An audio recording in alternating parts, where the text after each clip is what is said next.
Welcome to The Sarah Scoop Show. It's time to get the scoop with Sarah. Hi, everyone, and welcome back to The Sarah Scoop Show. Today, we have our guest, Katie Hamilton, here to give us a scoop on her time on TV, what she's been up to now, and some new exciting things she has in the works. So thank you so much, Katie, for joining me. Oh, thank you so much for having me. This is awesome. There is a lot there, of course. I think with everybody right now, all experiencing just such a wild time in life. First of all, I first saw you on Marrying Millions. I would love to hear how you even got started with that and what, kind of encouraged you to go on that show.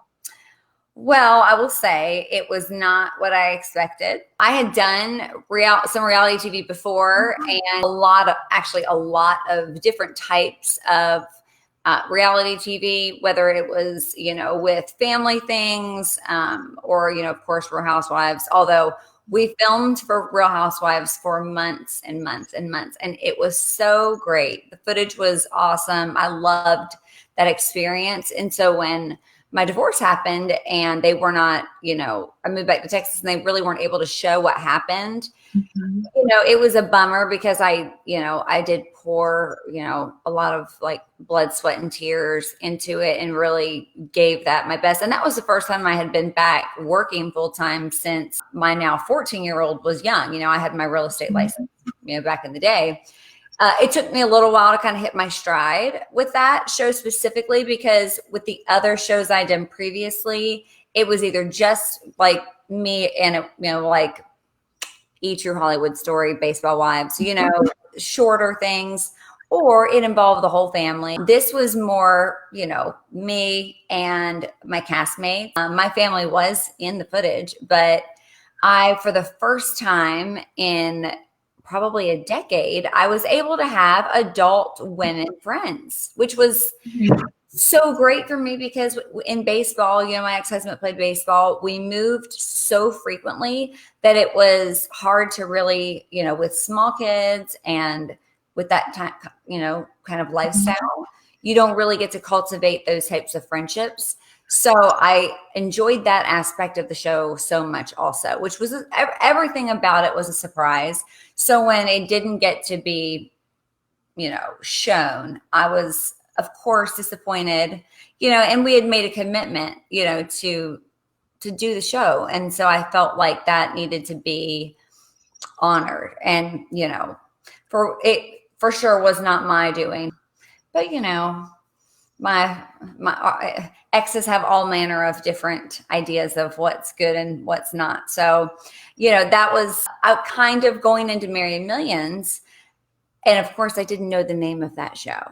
About 3 weeks before it aired, I had the perspective that it was going to be a similar experience, at least, with regard to reality TV as Real Housewives.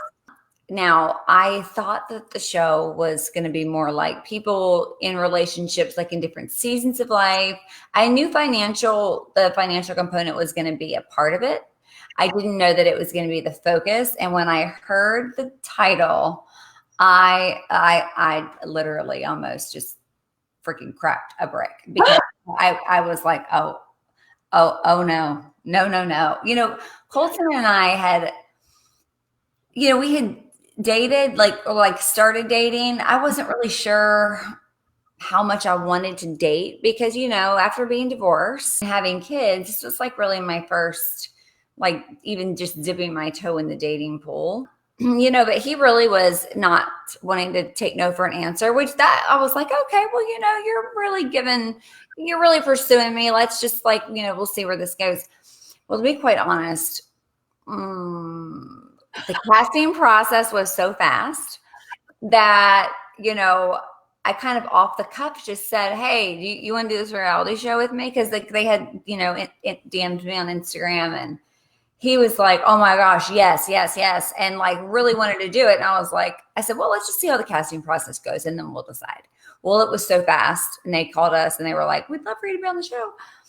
And then it was happening. And, in full disclosure, within a week probably of filming, I was like, I don't think I can do this. Yeah, I'm gonna take a pass. And they were like, no, this is like I could tell it wasn't really what I anticipated.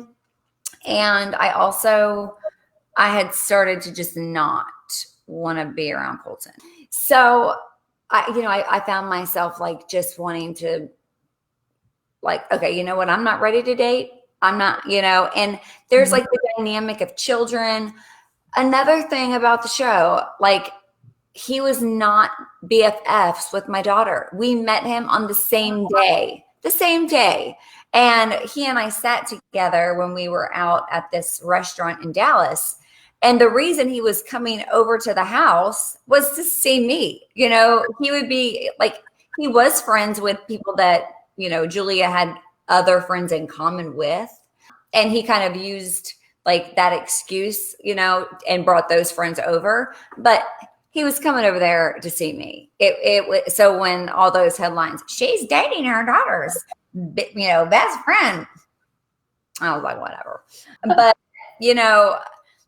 and Colton's fine. He's a nice person, but I mean, I felt definitely like I was having to take care of, and I already have 4 kids, and I am not trying to take care of anybody else. Like, honestly, I'm not dating currently because I have like this much time extra that's not spent on something else that's not for me. And I know if I was in a relationship, I would be putting that towards a relationship, and I would probably be a very bad girlfriend. But I'm not in a season of life where I want to do that. I want to take that little extra time for myself so that I can be my best self for my kids, Yeah.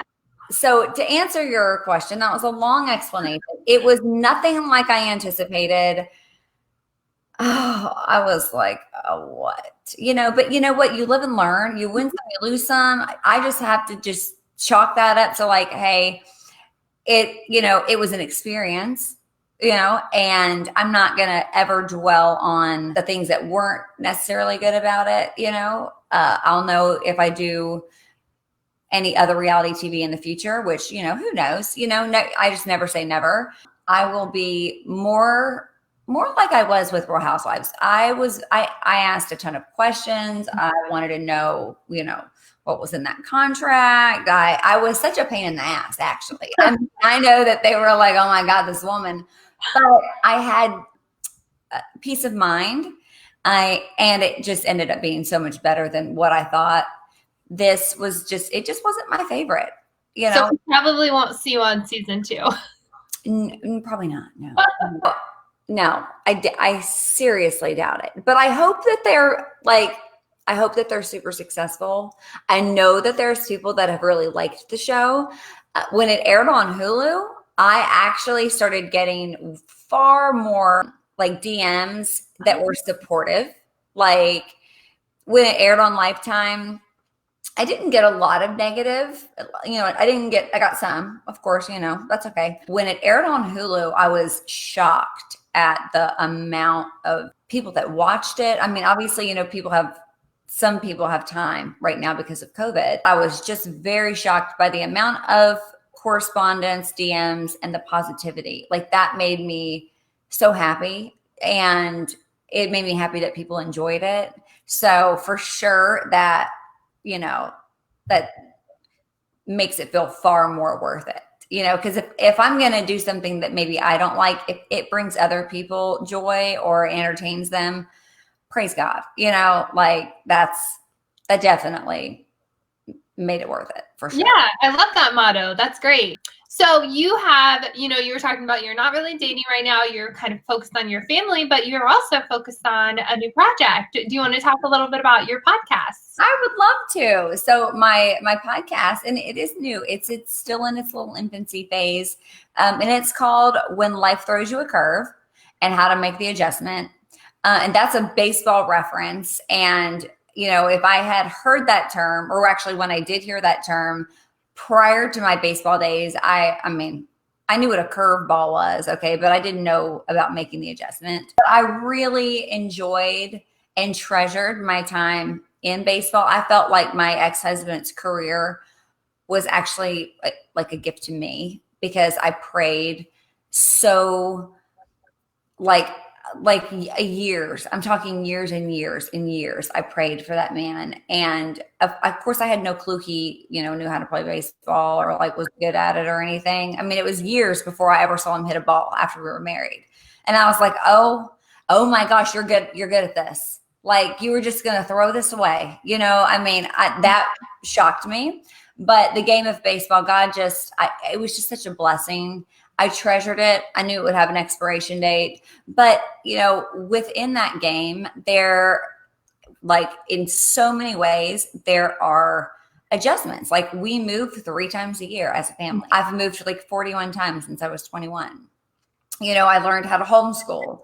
I learned how to just, roll with it. We could have plans, and then, oh wait, there's an injury. Bam, like, you're not going here. You're going to go to this here. Or you're having surgery, or we did like 36 orthopedic surgeries. So there was a lot of adjustments, but also, the other reason, where that kind of term comes from, because I don't know how many of your listeners are baseball fans, is, when a batter is facing a pitcher and, they're striking out, they have to make an adjustment. And sometimes that adjustment is literally just a millimeter in a shift of their batting stance or the timing, or it can be something so small that makes a difference of them striking out or knocking it out of the park, and there's only so many times that they want to get up there and strike out before they start to feel like a failure. Like, baseball is kind of a game of failure anyway, if you look at statistics.